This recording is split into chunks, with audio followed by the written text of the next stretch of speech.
ಹುಟ್ಟಿದರೆ ಕನ್ನಡ ನಾಡಲು ಹುಟ್ಟಬೇಕು, ಮೆಟ್ಟಿದರೆ ಕನ್ನಡ ಮಣ್ಣ ಮೆಟ್ಟಬೇಕು. ನಮಸ್ಕಾರ, ಎಲ್ಲರಿಗೂ ಸ್ವಾಗತ. ಮತ್ತೊಂದು ಹೊಸ ದೆವ್ವದ ಕಥೆಯೊಂದಿಗೆ. ಎಲ್ಲರೂ ಚೆನ್ನಾಗಿದ್ದೀರಾ ಅಂತ ಅಂದ್ಕೊಂಡಿದ್ದೀನಿ. ಈ ಒಂದು ಘಟನೆ ಆ್ಯಕ್ಚುಲಿ ನಡೆದಿರೋದು ಬಂದ್ಬಿಟ್ಟು ಹಾಸನದ ಪುಟ್ರಂಗಪುರ ಅಂತ ಹೇಳಿ. ಸೊ ಇದು ಹಾಸನದ ಒಂದು ಅಂದರೆ ಹಾಸನ್ ಡಿಸ್ಟ್ರಿಕ್ಟ್ಗೆ ಸೇರಿಕೊಳ್ಳುವಂತಹ ಒಂದು ಊರು ಪುಟ್ರಂಗಪುರ. ಈ ಒಂದು ಊರಲ್ಲಿ ಆಗಿರುವಂತಹ ಒಂದು ಸತ್ಯ ಘಟನೆ ಇದು. ಆ್ಯಕ್ಚುಲಿ ನಡೆದಿರೋದು ಮನೆ ಒಳಗಡೆ ಆಗಿರುವಂತಹ ಇನ್ಸಿಡೆಂಟು. ಸೊ ಈ ಒಂದು ಕಥೆನ ನಮಗೆ ತಿಳಿಸ್ಕೊಟ್ಟಿರೋರು ಹೆಸರು ಬಂದ್ಬಿಟ್ಟು ರಾಜು ಅಂತ ಹೇಳಿ. ಮೂಲತಃ ಅದೇ ಊರಿನವ್ರನ್ನೇ. ಇನ್ಸಿಡೆಂಟ್ ಆಗಿರೋದು ಕೂಡ ಇವರು ಇರುವಂತಹ ಬೀದಿಯಲ್ಲೇ ಇರುವಂತಹ ಒಂದು ಮನೆಯಲ್ಲಿ ಈ ಒಂದು ಇನ್ಸಿಡೆಂಟ್ ಕೂಡ ಆಗಿರುವಂಥದ್ದು. ಸೊ ಅಂತ ಇನ್ಸಿಡೆಂಟ್ ಏನು ಅಂತ ಹೇಳಿ ಕಥೆನ ಪೂರ್ತಿಯಾಗಿ ಕೇಳಿಸ್ಕೊಳ್ಳಿ. ಸೊ ರಾಜು ಅವರು ಹೇಳಿರೋ ಪ್ರಕಾರ ಈ ಒಂದು ಪುಟ್ರಂಗಪುರದಲ್ಲಿ ಒಂದು ಊರು ಅಂತಲೇ ಹೇಳ್ಬೋದು ಅದನ್ನ. ಅದರಲ್ಲಿ ಸುಮಾರು 7ರಿಂದ 8 ಬೀದಿ ಇರುವಂಥದ್ದು, ಅಂದರೆ 8 ರೋಡ್ಗಳಿರುವಂಥದ್ದು. ಸೊ ಆ ಒಂದು 8ನೇ ರೋಡಲ್ಲಿ ಇವರ ಬೀದಿ ಬಂದ್ಬಿಟ್ಟು ಕೊನೆಯ ಬೀದಿ. ಅದರಲ್ಲಿ ಕೂಡ ಇವರ ಬೀದಿಯಲ್ಲಿ ಇರುವಂತಹ ಮನೆಗಳು ಬಂದ್ಬಿಟ್ಟು ಸುಮಾರು ಒಂದು 7 ಅಥವಾ 7-8 ಮನೆ ಇರ್ಬೋದೇನೋ ಅಷ್ಟೇ ಇವ್ರು ಹೇಳಿರೋ ಪ್ರಕಾರ. ಸೊ ಆ 8 ಮನೆಗಳಲ್ಲಿ ಕೊನೆಯ ಮನೆ ಅಂದರೆ ಆ ರೋಡ್ನ ಕೊನೆಯ ಮನೆ ಅಲ್ಲಿರುವಂಥದ್ದು ಬಂದ್ಬಿಟ್ಟು ರಾಜು ಅವರು.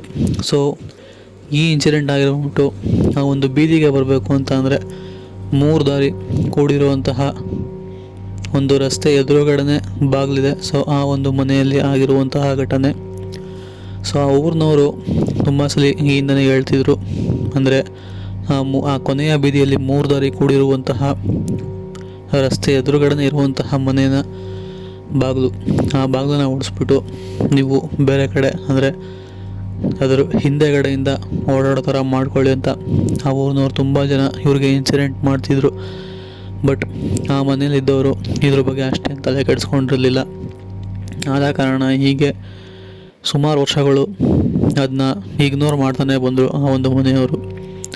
ಸರಿ ಅಂತ ಹೇಳಿ ಅವರು ಅಂದರೆ ಆ ಒಂದು 3 ದಾರಿ ಕೂಡಿರುವಂತಹ ರಸ್ತೆ ಅಪೋಸಿಟಲ್ಲಿರುವಂತಹ ಮನೆಯವರು ಒಳಗಡೆ ಕಿತ್ತಾಟ ಇತ್ತು ಆಸ್ತಿ ವಿಚಾರವಾಗಿ. ಆದ ಕಾರಣ ಅವ್ರಿಗೆ ಗೊತ್ತಿಲ್ಲದಿರೋ ಥರ ಆಸ್ತಿಯಲ್ಲಿ ಭಾಗ ಕರೆಕ್ಟಾಗಿ ಆಗದೇ ಇದ್ದಂತಹ ಕಾರಣ ಅವ್ರ ಮನೆ ಎದುರುಗಡೆ ಏನೋ ತಂದು ಪೂಜೆ ಮಾಡಿ ಮಣ್ಣೆಲ್ಲ ಹಚ್ಚಿ ಗೊಂಬೆ ಎಲ್ಲ ಇಟ್ಟು ಏನೇನೋ ಮಾಡಿಬಿಟ್ಟು ಹೋಗ್ಬಿಟ್ಟಿರ್ತಾರೆ 3 ದಾರಿ ಕೂಡಿರೋ ಹತ್ರ. ಸೊ ಯಾರೇ ಆದರೂ ಕೂಡ ಈ ಒಂದು 3 ದಾರಿ ಕೂಡಿರೋ ಹತ್ರ ಆ ಥರ ಏನಾದ್ರು ಘಟನೆಗಳನ್ನ ಅಥವಾ ಆ ಥರ ಏನಾದ್ರು ಮಾಡಿದ್ರೆ ಅದಕ್ಕೆ ಶಕ್ತಿಗಳು ಜಾಸ್ತಿನೇ ಇರುತ್ತೆ.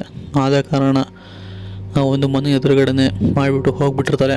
ಸರಿ ಅಂತ ಹೇಳಿ ಮನೆಯವರು ಕೂಡ ಅದನ್ನು ಬೆಳಗ್ಗೆ ಎದ್ದು ನೋಡಿ ಅವ್ರ ದುರಾದೃಷ್ಟನೇನೋ ಕೈಯಲ್ಲಿ ಮುಟ್ಟಿ ಆ ಒಂದು ಗೊಂಬೆನ ಎಸ್ತು ನಂತರ ಪೊರ್ಕೆ ತಗೊಂಡು ಗುಡಿಸಿ ನೀರು ಹಾಕ್ಬಿಡ್ತಾರೆ. ಸರಿ, ಕೈಯಲ್ಲಿ ಮುಟ್ಟಾದ್ಮೇಲೆ ಸ್ವಲ್ಪ ದಿನ ಚೆನ್ನಾಗೇ ಇರುತ್ತೆ.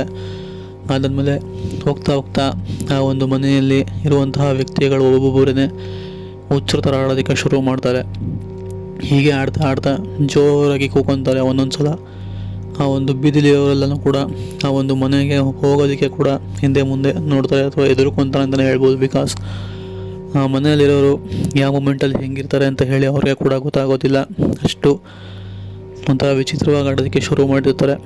ಸರಿ ಅಂತ ಹೇಳಿ ಹೀಗೆ ಅವರೆಲ್ಲರೂ ಕೂಡ ಚೆನ್ನಾಗಿದ್ದಂತಹ ಟೈಮ್ ನೋಡಿಕೊಂಡು ಈ ಮನೆ ಮುಂದೆಗಡೆ ಏನೇನೋ ಮಾಡಿಸ್ಬಿಟ್ಟು ಹೋಗಿರುವಂತಹ ವಿಷಯಗಳೆಲ್ಲನೂ ಕೂಡ ಗೊತ್ತಾಗುತ್ತೆ. ಆ ಮನೆಯವರೇ ಕೂಡ ಹೇಳ್ತಾರೆ, ಸರಿ ಇದೆಲ್ಲ ಆಗಿದ್ದಿಲ್ಲ, ಇದಕ್ಕೆಲ್ಲ ಏನಾದರೂ ಮಾಡಬೇಕು ಅಂತಂದರೆ ಫಸ್ಟ್ ನೀವು ಈ ಮನೆನ ಡೆಮೋಲಿಷ್ ಮಾಡಿಬಿಟ್ಟು ನಂತರ ಬೇರೆ ಕಡೆಯಿಂದ ಬಾಗಿಲು ಮಾಡಿಕೊಂಡು ಮನೆನ ಯೂನಿಟ್ ಅಥವಾ ಹೊಸದಾಗಿಂದ ಕಟ್ಟಿ ಅಂತ ಹೇಳಿರುವಂಥದ್ದು. ಸರಿ ಅಂತ ಹೇಳಿ ಅವರು ಕೂಡ ಕಟ್ಟಬೇಕು ಅಂತ ಹೇಳಿ ಸುಮ್ಮನೆ ಆಗಿರ್ತಾರೆ. ಅದಾದಮೇಲೆ ತಿರುಗಾನು ಆ ಒಂದು ಮನೆಯಲ್ಲಿ ಜೋರಾಗಿ ಕಿರ್ಚಾಡೋದು ಸೌಂಡು ಎಲ್ಲ ಕೇಳಿ ಬರ್ತಿರುತ್ತೆ. ಹೀಗೆ ಆ ಮನೆಯವರೆಲ್ಲ ಮಲಗಿದ್ದಾಗ ಇದ್ದಕ್ಕಿದ್ದಂಗೆ ಆ ಮನೆ ಒಳಗಡೆ ಬೆಂಕಿ ಕಾಣಿಸ್ಕೊಳ್ಳುತ್ತೆ. ಯಾವ ಥರ ಬೆಂಕಿ ಅಂತಂದರೆ ಒಂಥರ ಕ್ಯಾನು, ಆ ಕ್ಯಾನ್ಗೆ ಹತ್ತು ಉರಿತಿರೋ ಥರ. ಇದನ್ನು ನೋಡಿದಂಥ ಮನೆಯವರು ಸಡನ್ನಾಗಿ ಎಲ್ಲರೂ ಕೂಡ ಆಚೆ ಓಡಿ ಬರ್ತಾರೆ. ಅದಾದಮೇಲೆ ಆ ಕ್ಯಾನಿಂದಾಗಿ ಅರ್ಧ ಮನೆ ಅಥವಾ ಅರ್ಧ ಗೋಡೆ, ಮನೆಯಲ್ಲಿರುವಂತಹ ಒಂದು ಅರ್ಧ ಗೋಡೆನೇ ಸುಟ್ಟೋಗುತ್ತೆ. ಸೊ ಒಂಥರ ಕಪ್ಪಗೆ ಹೋಗಿರುತ್ತೆ. ಅದಾದಮೇಲೆ ಇದು ನಿಂಗೆ ಬಿಟ್ಟರೆ ಸರಿ ಇಲ್ಲ ಅಂತ ಹೇಳಿ ಆ ಮನೆಯವರು ಪೂಜೆ ಮಾಡೋರನ್ನ ಕರ್ಕೊಂಬಂದ್ಬಿಟ್ಟು ಅವ್ರ ಹತ್ರನೂ ಕೂಡ ಪರಿಹಾರ ಕೇಳಿದಾಗ ಸೇಮ್ ಅವರು ಕೂಡ ಅದನ್ನೇ ಹೇಳ್ತಾರೆ. ಮನೆನ ಹೊಡೆದಾಕ್ಬಿಟ್ಟು ಪೂಜೆ ಮಾಡಿಸ್ಬಿಟ್ಟು ಇಲ್ಲಿ ಒಂದು ಹೋಮನ ಮಾಡಿಸ್ಬಿಟ್ಟು ಮನೆ ಬಾಗಿಲನ್ನ ಆಪೋಸಿಟ್ಗೆ ಅಂದರೆ ಹಿಂದೆಗಡೆ ಮಾಡ್ಕೊಳ್ಳಿ, ಆವಾಗೆಲ್ಲನೂ ಕೂಡ ಸರಿ ಹೋಗುತ್ತೆ ಅಂತ ಹೇಳ್ತಾರೆ. ಸರಿ ಅಂತ ಹೇಳಿ ಇವರು ಕೂಡ ಮನೆ ಬಾಗಿಲನ್ನ ಹೊಡೆದಾಕ್ಬಿಟ್ಟು ಆ ಒಂದು 3 ದಾರಿ ಕೂಡಿರೋ ಎದುರುಗಡೆ ಇದ್ದಂತಹ ಡೋರು ಸಮೇತ ಫುಲ್ ಎಲ್ಲನೂ ಡೆಮಾಲಿಷ್ ಮಾಡಿ ಆ ಜಾಗಕ್ಕೆ ಹೋಮ ಮಾಡಿಸಿ ನಂತರ ಎಲ್ಲನೂ ಕೂಡ ಶಾಂತಿ ಮಾಡಿಸ್ಬಿಟ್ಟು ಅಲ್ಲಿರೋ ಒಂದು ನೆಟ್ಕೊಂಡು ಮನೆ ಒಳಗಡೆ ಹೋಗೋದಕ್ಕಿರೋಂತಹ ಬಾಗಿಲನ್ನು ಹಿಂದೆಗಡೆಯಿಂದ ಮಾಡ್ಕೊತಾರೆ. ಸೊ ಈಗ ಎಲ್ಲರೂ ಕೂಡ ಚೆನ್ನಾಗಿರುವಂಥದ್ದು. ಸೊ ಇದು ಆ್ಯಕ್ಚುಲಿ ಸಂಬಂಧಿಕರು ಒಳಗಡೆ ಮಾಡುವಂತಹ ಒಂದು ಕೆಟ್ಟ ಕೆಲಸಗಳು. ಸೊ ಯಾರೇ ಆಗಲಿ ಕೂಡ ಈ ಥರ ಮಾತ್ರ ಮಾಡಬಾರ್ದು. ಸೊ ಇದಾಗಿತ್ತು ನಮಗೆ ರಾಜು ಅವರು ತಿಳಿಸ್ಕೊಟ್ಟಿರುವಂತಹ ಕತೆ. ಸಿಗೋಣ ಮತ್ತೊಂದು ಕಥೆಯೊಂದಿಗೆ. ಅಲ್ಲಿವರೆಗೂ ನೀವು ಚಾನಲ್ಗೆ ಸಬ್ಸ್ಕ್ರೈಬ್ ಮಾಡ್ಕೊಳ್ಳಿ, ವಿಡಿಯೋಗೆ ಲೈಕ್ ಮಾಡಿ, ಹಾಗೆ ಶೇರ್ ಮಾಡಿ. Take care, good bye.